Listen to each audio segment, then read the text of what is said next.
श्री शिवाय नमस्तु भयम। दोस्तों, जैसा कि आप सभी लोग जानते हैं कि 8 मार्च 2026 यानी रविवार को पड़ रही है चैत्र महीने की शुक्ल पक्ष पंचमी तिथि, जो बहुत ही खास है। और दोस्तों, ये वो तिथि है जो कि चैत्र महीने में रविवार को पड़ रही है। दोस्तों, इसी दिन किया जाने वाला पंडित जी द्वारा बताया गया एक लाल फूल और एक सफेद फूल वाले उपाय आप लोगों को जरूर करना चाहिए, क्योंकि दोस्तों ये एक ऐसा उपाय है जो कि हर दिन नहीं किया जाता। चैत्र महीने में जो रविवार की पंचमी तिथि आती है उसी दिन किया जाता है। अगर आप लोगों ने इस उपाय को नहीं किया है या किसी कारणवश नहीं कर पाए हो तो इस चैत्र रविवार पंचमी तिथि के दिन इस उपाय से मत चूकना। दोस्तों देखिए, यह दिन इतना खास होता है, इतना महत्वपूर्ण होता है। देखा गया है कभी कभी बड़े बड़े पूजा पाठ अनुष्ठान से जो मनोकामना पूर्ण नहीं होती है, वह चैत्र रविवार के दिन एक छोटे से करने से ही आपकी मनोकामना पूर्ण हो जाती है। और बहुत सारे लोगों ने इस उपाय को किया भी है और उनको इस उपाय को करने का फल भी जरूर मिला है। अगर आप लोग भी इस उपाय को इस रविवार के दिन करना चाहते हैं तो आप इस उपाय को पहले अच्छे से समझ लेना, सुन लेना, उसके बाद करना। आपको इस उपाय का फल जरूर मिलेगा, आपकी सभी मनोकामनाएं पूरी हो जाएंगी। दोस्तों, हम आपको यहां पर बता दें कि ये जो एक लाल फूल और एक सफेद फूल वाले उपाय है, ये उपाय पंडित जी ने अपनी अभी की सीहोर की कथा में ही बताया है। उपाय को करने से आपके घर में चाहे किसी भी प्रकार की दुहक और समस्या क्यों ना चल रही हो, आपको उसका कारण भी नहीं पता है कि भाई ये समस्या किस कारण से चल रही है, उसका कुछ भी कारण हो सकता है, जैसे पितृदोष हो सकता है, कालसर्प दोष हो सकता है, या किसी भी तरह का मंगल दोष भी हो सकता है, और भी बहुत तरह के दोष होते हैं, कुछ भी हो सकता है। पर आपको इस उपाय को करने के लिए अपने दोष को पता लगाने की भी जरूरत है। आपके घर में किस कारण से इतनी दुख और परेशानी आ रही है वो भी आपको पता लगाने की जरूरत नहीं है। बस रविवार को पंचमी तिथि के दिन इस उपाय को कर लेना है, क्योंकि इसी एकमात्र उपाय को करने से आपके पूरे घर परिवार में सुख और शांति हो जाएगी। आपके घर में अच्छे अच्छे काम होने लगेंगे, आपकी जो भी मनोकामना होगी वो भी धीरे धीरे करके पूर्ण होना शुरू हो जाएगी। अब हम समझते हैं इस एक लाल फूल और एक सफेद फूल वाले उपाय को आपको करना कैसे है, किसको करना है, किस करना है और कैसे करना है। देखो, उपाय बिल्कुल आसान है, बस समझने वाली बात है। ध्यान से समझिए, उसके बाद ही आप लोग जो है इस उपाय को जरूर कीजिएगा। सबसे पहली चीज हम लोग ये समझते हैं कि इस एक लाल फूल और एक सफेद फूल वाले उपाय को इस आने वाली रविवार पंचमी तिथि के दिन किसको करना है। तो देखिए, इस उपाय को घर के सभी सदस्यों को करने की बिल्कुल भी जरूरत नहीं है। घर में से कोई एक मुख्य बड़ा सदस्य इस उपाय को करेगा तो उस घर परिवार के सभी सदस्यों को इस उपाय को करने का फल मिल जाएगा। पर वो बड़ा सदस्य कौन होगा, कौन व्यक्ति इस उपाय को करेगा, तो यहां पर देखिए हम आपको बता दें, घर की जो बड़ी माताएं बहनें होंगी, घर की बड़ी माताओं बहनों में से कोई भी एक माता बहन इस वाले उपाय को कर सकती है अपने पूरे घर परिवार के लिए। घर में सभी सदस्यों को इस उपाय को करने की जरूरत नहीं है, मात्र घर की जो माताएं बहनें हैं उनमें से कोई भी एक माता बहन इस वाले उपाय को करेगी तो उसके घर परिवार के पूरे सदस्यों को इस उपाय का फल मिलेगा। अगर किसी कारणवश माताएं बहनें घर में उपस्थित ना हो या वो इस उपाय को ना कर रही हो, कुछ दिक्कत हो, तो भाई उस जगह पर फिर घर का कोई बड़ा व्यक्ति भी इस उपाय को कर सकता है। माताओं बहनों के कहने का मतलब यह था कि माताएं बहनें घर की लक्ष्मी होती है। जब घर की लक्ष्मी कोई उपाय करती है तो निश्चित ही भगवान शिव जी जल्दी प्रसन्न होते हैं और उपाय का फल में बहुत जल्दी और बहुत बड़ा करके भी यहां पर देते हैं। तो आप लोग ये बात समझ गए होंगे। अब हम ये बात समझते हैं कि इस वाले उपाय को हमें करना किस समय है। एक लाल फूल और एक सफेद फूल वाले उपाय को हमें पंचमी तिथि के दिन करना किस समय है। तो देखिए, इस उपाय को करने का जो समय है, सुबह का समय भी है और शाम का समय भी है। अब देखिए, यहां पर हम मुख्य रूप से सुबह का समय नहीं बोलेंगे, क्योंकि देखिए ये जो पंचमी तिथि है और आप सभी लोग जानते हैं रविवार पंचमी तिथि के दिन का प्रदोष काल का मतलब शाम का जो समय होता है ना, इस दिन भगवान शिव जी का सबसे प्रिय दिन होता है। तो आप लोग इसे एक लाल फूल एक सफेद फूल वाले उपाय को सुबह के समय भी कर सकते हो और शाम के समय प्रदोष काल में भी कर सकते हो। सुबह के समय अगर कर रहे हो तो 10 या फिर 11 बजे तक भी अगर उपाय करोगे तो भी आपको उपाय का फल मिलेगा। वही अगर शाम के समय कर रहे हो तो इस दिन जरूर शाम के समय का ध्यान रखना कि शाम के 6 बजे से लेकर 7 बजे के बीच में अगर आप इस उपाय को कर सकते हो तो बिल्कुल कर लेना, पूरी कोशिश करना। पर अगर किसी कारणवश इस समय के बीच में ना कर पाओ तो रात 8 बजे तक भी अगर आप उपाय को करोगे तो आपको उपाय का फल जरूर मिलेगा। ये बात आपको समझ आ गई कि आप इस उपाय को सुबह और शाम दोनों समय कर सकते हो, मतलब करना आपको एक ही समय है।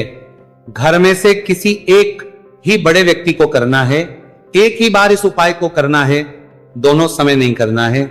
आपको जो समय अच्छा लगे आप उस समय पर इस वाले उपाय को कर सकते हैं। तो चलिए जानते हैं इन विशेष उपायों के बारे में। लेकिन उससे पहले जो भी मेरे भाई मेरी प्यारी बहनें आज चैनल पर पहली बार आए हैं या मेरी आवाज आज पहली बार सुन रहे हैं, अगर आप भी महादेव के सच्चे भक्त हैं तो वीडियो को लाइक और चैनल को सब्सक्राइब जरूर कर लें और कमेंट बॉक्स में लिखें हर हर महादेव देखो। अब सबसे पहली बात आती है कि इस उपाय को हमें करना किस लिए है। जैसा कि हमने अभी आपसे बोला कि इस उपाय को करने के बाद आपके जीवन में बहुत सारी खुशियां आएंगी, आपकी मनोकामनाएं पूर्ण होंगी, आपकी धन की समस्या दूर होगी, आपकी पैसों की समस्या दूर होगी। अब देखिए, अगर आप लोग सोच रहे हो कि भाई हमें अपना घर बनाना है पर घर बनाने के लिए पैसा नहीं है, हमें गाड़ी लेना है पर गाड़ी लेने के लिए पैसा नहीं है, हमें जमीन लेना है पर जमीन के लिए पैसों की कमी पड़ रही है, अगर ऐसी ही दिक्कत परेशानी या किसी भी तरह की धन से जुड़ी हुई समस्या या पैसों से जुड़ी हुई समस्या अगर आपके जीवन में चल रही है तो ये उपाय निश्चित ही आपके जीवन में बहुत सारे फल ला कर दे सकता है। इसीलिए अगर आपके घर में बहुत ज्यादा दिक्कत समस्या परेशानी चल रही है, धन से जुड़ी हुई पैसों से जुड़ी हुई, धन की बहुत ज्यादा कमी आ रही है, पैसों की आवक नहीं हो रही है, भाई आप लोगों को इस वाले उपाय को जरूर करना चाहिए। घर में से किसी एक भी बेबे व्यक्ति को अब इस उपाय में करना क्या है वो सबसे पहले हम लोग जान लेते हैं। उपाय की सामग्री हम लोग सबसे पहले जानते हैं कि इस उपाय में किस किस चीज की आवश्यकता पड़ेगी। तो देखिए, उपाय का नाम तो एक लाल फूल और एक सफेद फूल वाला उपाय है, पर इस उपाय में कुल मिलाकर 4 सामग्री हमें लगने वाली, जो कि पंडित जी ने खुद सीहोर वाली कथा में बताया है, और जो हम आपको उपाय बताते हैं वो पंडित जी द्वारा बताए गए होते हैं, अलग से हम कुछ भी नहीं बताते हैं। तो यहां पर हम लोग समझते हैं कि इस उपाय की सामग्री क्या है। तो देखो, उपाय की जो सामग्री है वो 4 सामग्री है, जिसमें से सबसे पहली सामग्री है एक बेलपत्र। देखो, बेलपत्र क्या होती है? बेलपत्र जो शिव की शिवलिंग पर चढ़ती है। दूसरी चीज है एक शमी पत्र, शमीप्र शिवलिंग पर ही चढ़ता है। तीसरी चीज है दोस्तों एक लाल फूल, उपाय का नाम है। तो एक यहां पर आपको लाल फूल लेना है। अब ये लाल फूल कौन सा लेना है? देखो, शिवलिंग के ऊपर जो लाल फूल चढ़ता हो उनमें से कोई भी एक लाल फूल पसंद कर लेना और वो कहीं से तोड़कर या कहीं से खरीद कर लेकर आना और उस लाल फूल को उपाय में प्रयोग कर लेना। उसके बाद में एक सफेद फूल का विशेष रूप से ध्यान रखना, जो सफेद फूल शिवलिंग पर चढ़ता हो सिर्फ वही सफेद फूल लेकर आना, इसके अलावा कुछ मत लेकर आना, लेकिन केतकी का मत लेना। तो एक एक मात्रा में ही आपको ये चारों सामग्री चाहिए, एक बेलपत्र, एक शमी पत्र, एक लाल फूल और एक सफेद फूल। ये चारों सामग्री आप लोग तैयार करके रख लें। प्रदोष काल में या सुबह के समय जब भी आप इस उपाय को कर रहे हैं, जैसे ही आपके उपाय की सामग्री तैयार हो जाती है तो क्या हम सीधा उपाय को करने के लिए इन चारों सामग्री को उपाय करने के लिए जा सकते हैं? नहीं। तो यहां पर आपको इस बात का ध्यान रखना है कि हम भगवान शिव जी को प्रसन्न करने के लिए तो जा रहे हैं, हम अपनी मनोकामना को पूर्ण करवाने के लिए तो जा रहे हैं, पर हमें यह दर्शाना बिल्कुल भी नहीं है कि हम सिर्फ अपने फायदे के लिए भगवान शिव जी के मंदिर में आए हैं। इसीलिए हम इस उपाय को करने के साथ साथ में भगवान शिव जी की पूजन अर्चना के लिए कुछ सामग्री भी जरूर लेकर जाएंगे। जैसे कि सुबह समय अगर आप उपाय को कर रहे हो, इस एक लाल फूल और एक सफेद फूल वाले उपाय को, तो भाई सुबह के समय आपको 1 लोटा जल लेकर जाना है। जो लोग प्रतिदिन शिव जी के मंदिर जाते हैं, पूजन अर्चना करते हैं, जल चढ़ाते हैं, फूल बेल पत्र सब कुछ चढ़ाते हैं, भाई वो अपनी पूजन अर्चना वैसी की वैसी ही करना। बाकी जो सिर्फ उपाय को करने के लिए जा रहा है, जो कुछ भी लेकर नहीं जा रहा है, उसे कम से कम 1 लोटा जल अपने घर से भर कर लेकर जाना। अगर आप उपाय को कर रहे हो, है ना, क्योंकि इस वाले उपाय को आप भगवान शिव जी की पूजन अर्चना करने के बाद ही करना। वहीं अगर बात करें शाम के समय की, अगर कोई व्यक्ति शाम के समय प्रदोष काल में इस वाले उपाय को कर रहा है, तो भाई आपको मात्र एक घी का दीपक तैयार करना है। यह बात हम हमेशा बोलते हैं, शाम के समय प्रदोष काल में कोई कर रहे हो ना, तो दीपक का विशेष महत्व होता है। रविवार पंचमी तिथि दिन का प्रदोष काल में जो भी व्यक्ति दीपक जलाता है ना, भगवान शिव जी के मंदिर में भाई उसके जीवन से सारी दुख और परेशानियां भी दूर होती है। तो भाई इस दिन दीपक का विशेष रूप से ध्यान रखना आप लोग। अगर आप इस उपाय को शाम के समय प्रदोष काल में कर रहे हो, है ना, ये जो दीपक आप लोगे ये आटे का लोगे। जो आटा आप गूंद दोगे उसके अंदर कुछ भी मत डालना, मात्र साधा आटा लगाकर उसे तैयार कर लेना और एक मीडियम साइज का दीपक तैयार कर लेना। दीपक ना ज्यादा छोटा हो ना ज्यादा बड़ा हो, है ना। उसके बाद में दीपक आपका तैयार हो जाए तो इसके अंदर जो बत्ती रखोगे वो गोल बत्ती रखोगे। देखो गोल बत्ती भी दो तरह की होगी, एक बाजार की और एक घर वाली। तो कोशिश करना अपने घर में जो रुई रखी हुई है उस रुई से आप लोग एक गोल बत्ती अपने ही हाथों से बनाओ। उपाय का फल अच्छा मिलता है, भगवान शिव जी जल्दी प्रसन्न होते हैं। जब हम किसी भी उपाय को अपने हाथों से परिश्रम करके तैयार करते हैं तो आपको उस दीपक के अंदर एक गोल बत्ती रख देनी है। इसके अंदर जो चीज आप लोग डालोगे वो डालोगे शुद्ध देसी गाय का घी। इस बात का विशेष रूप से ध्यान रखना, शुद्ध देसी गाय का घी ही डालना है, तेल वगैरह नहीं। आज के दिन तो मत डालना, रविवार पंचमी तिथि के दिन, क्योंकि भगवान शिव जी का सबसे प्रिय दिन और प्रिय समय पर हम लोग इस वाले उपाय को कर रहे हैं। तो थोड़ा सा शुद्ध गाय का घी इतना डालना कि वो दीपक कुछ समय तक चल सके। ना बाजार वाला मिलावटी घी डालना, ना भैंस का घी डालना, शुद्ध देसी गाय का घी। आपको ढूंढने में थोड़ी मतलब मेहनत लगेगी और महंगा भी मिलेगा, पर गाय के घी से भगवान शिव जी प्रसन्न होते हैं और उसी शुद्ध देसी गाय के घी से घर में बरकत भी बनी रहती है और हमारे घर में सुख शांति भी बनी रहती है। इसलिए शुद्ध देसी गाय का घी अपने घर में हमेशा रखा करो। वो भगवान शिव जी के कार्यों में भी उपयोग में आता है और उपायों में भी हम लोग प्रयोग कर सकते हैं। तो यहां पर आपकी सारी तैयारियां हो, बड़े आर्गय की सरकारी तैयारियां हो चुकी है। उपाय को करते समय शुद्धता का विशेष रूप से ध्यान रखिएगा। सुबह कर रहे हो तो भाई सुबह तो आपको स्नान करना ही करना है, बाकी शाम को कर रहे हो तो शाम को मात्र हाथ मुंह धोकर भी आप लोग इस वाले उपाय को कर सकते हो। कोई दिक्कत वाली बात नहीं है भाई। उपाय की पूरी सामग्री तैयार कर और पूजन सामग्री लेकर आपको भगवान शिव जी के मंदिर पहुंचना है, जो आपके घर के पास में हो, जहां पर शिवलिंग विराजित हो, शिवालय हो, वहां पर आप लोगों को पहुंचना है। और जैसे ही आप भगवान शिव जी के मंदिर में पहुंचते हो वहां पर जाकर ही उपाय शुरू नहीं करना है। पहले आपको भगवान शिव जी की पूजन अर्चना करना है। पूजन अर्चना कैसे करोगे? सुबह के समय गए हो तो एक लोटा जल वगैरह जो भी पूजन सामग्री लेकर गए हो, उससे पहले पूजन सामग्री आप लोग मतलब पूजन भगवान शिव जी की कर लो।